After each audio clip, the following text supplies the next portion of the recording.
My name is Adriana Nicholson. Today's date is May the 4th, 2025. I'm currently in the graduate program at Liberty University, and I will be presenting to you my interpersonal communication plan. I like to start off by sharing my agenda with you. I will define what is interpersonal communication, what is behavior blend, my behavior blend, a little bit about Adriana, communication barriers, goals and strategies, implementation, conclusion, and a wonderful closing quote. What does interpersonal communication mean to me? It is basically the process of how I exchange messages, ideas, emotions with others. It is it's also including nonverbal communication with the phone calls, the emails, and that little yellow stick, I'll leave on my door out for lunch. I'll be back in 30 minutes. Peterson 2020, in his book, Why Don't We Listen Better? He explains communication basically as the exchange between individuals who have shared the same ideas. We do that all day long. Next, we're going to move over to defining behavior blend. It is the manner in which I behave. Basically, it is the mixture of personality traits that mold how I think, how I feel, how you feel and behave around others. People sometimes have a tendency to act a little different around different people in different places, depending on where they're at. Carbonell 2008 initiated that the personalities are grouped as a DISC, D-I-S-C. I'll explain what the D, the I, the S, and the C means momentarily. People often have a dominant trait, and the mixture creates an individual's personality. So I'll get to understand now. I get it, how my personality is created. The DISC, D-I-S-C, personality trait model is how we get the different personality styles. I am so glad that no one walks around with the same type of personality. This world would be something if everybody walked around like Adriana. The D in this stands for dominance, I influence, steadiness, and conscientiousness. Pretty neat model. So earlier in the class, we had to do something called a uniquely profile. There was two graphs in this uniquely profile. One was what is expected of me, and the next one was really who is Adriana.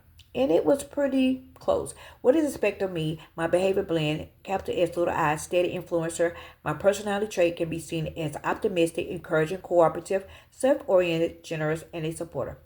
Yep. So really, who is the real Adriana Nicholson? Well, capital S, capital C, I'm indeed strong. I'm confident, indeed passive, very reserved, people-oriented. I am patient, dependable, cautious, and stable. As I think now into my background, how I was raised, I'm a preacher's kid. My grandfathers were pastors.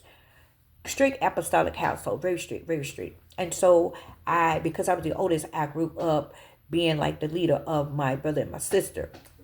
And I saw a lot of my parents as they would give people advice and we go out giving and sharing in the community. That has played a lot. That played a big role in my life and influenced how I act now.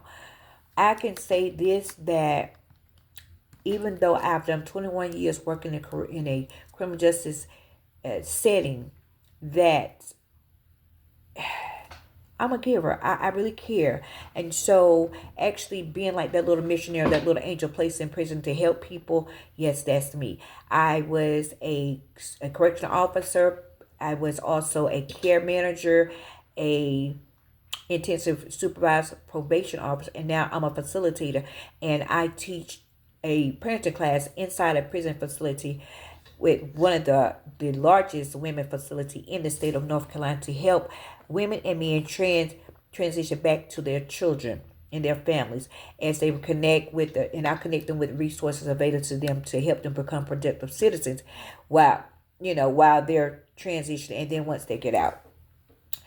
I can say my background and identity influenced my background, like my personality, how I am now is like I have a tendency to try to please others, make people happy all the time.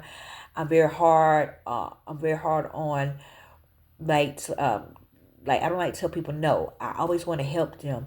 I don't like conflict, so I try to avoid it by every cost. Like I don't want conflict.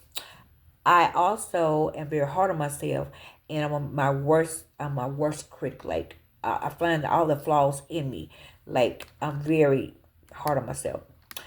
And another thing is I overanalyze everything. I overthink, and it's not that serious, but I do. A positive note is I enjoy helping others, being around people. I'm outspoken. I enjoy advocating for others. I do not make any quick decisions, and I really don't believe in procrastinating when it comes to making decisions. But I think that has a lot to do with my personality and how I was brought up. Do it now. Do it now. Don't wait. But again, I don't like procrastinating. Moving over to my barriers, my communication barriers, as Peterson talks about in his book 2020, he mentioned 10 communication traps, and I'm going to talk about two that I'm really hard on myself in. Ritual listening. I don't listen to people. I'm getting better, but my friends and stuff, I have a tendency not to listen to them, and I want to take over the conversation. I really want them pushed so I can share my story. That is ritual listening. Fixing it is when my friends call me, I'm always adding my 2 cents in, trying to give advice and, trying to share everything and tell them my point of view, or you should just use that, trying to fix it, trying to fix their problems.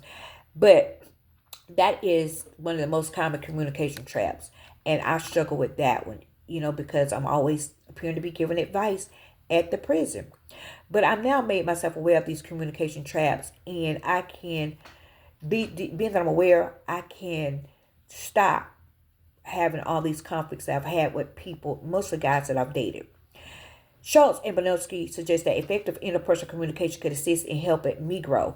And it helps when it comes to me understanding other people, So I'm going to deter from making all of these big mistakes when it comes to trying to interrupt. I need to play listening card. We switch roles. I listen, they talk. They listen, I talk, vice versa.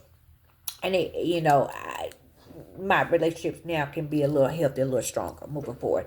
Well, my goals for my interpersonal communication is to improve my communication and self-esteem for female offenders by fostering a more empathetic and supportive environment. The importance of my plan is vital in enhancing female offenders to increase their self-esteem and improve their communication skills, thereby fostering personal development and positive change. Interpersonal strategies I would like to mention would be active listening. I need to listen. Empathy.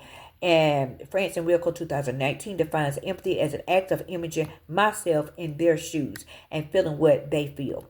Nonverbal communication, positive reinforcement, and conflict resolution. How do we get the women through their problems? How can I assist them in, conflict resolution? These conflicts, that may come up. To implement these strategies, of course, we have to have action steps. Action step number 1, develop empathy to show that offenders understand their feelings, paraphrase their statements, and regularly engage in reflective listening.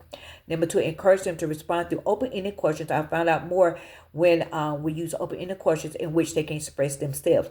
Action step number 2, practice active listening. Never interrupt. I need to stop talking so much. Pay attention only to what they're saying to me and respond with empathy. To allow understanding, make eye contact, and nod. Watchman 2022. Action step number 3, enhance nonverbal communication.